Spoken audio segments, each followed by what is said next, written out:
talking about liquids, my goodness, the importance of drinking fluids like water. That's really huge, isn't it, Ivan? Absolutely. Water is probably the most important essential nutrient.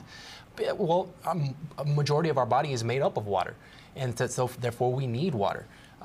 When we exercise, when we're physically active above just sitting down or lying down, we actually have metabolic chemical reactions that are taking place in the body. And when that happens, guess what? We utilize water. So we need to replace it. And it's very important that we do, especially out in Miami. It gets very, very hot in Miami. And if you're not hydrating properly, it can have some negative effects. Cramping, heat strokes, things of that nature we want to avoid. How much water do you recommend daily?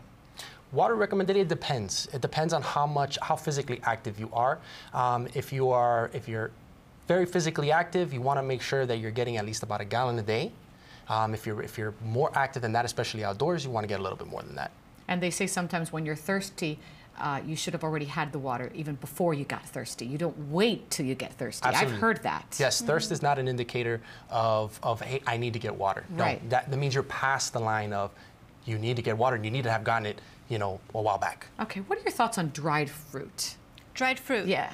Well, we have to be careful because dried fruit can have a lot of added sugars. Oh. And then what's a serving? So somebody who has diabetes might need to really watch that amount of sugar that's usually added. And even the fruit itself, think about what is dried fruit. So you have raisins, which are dried up grapes.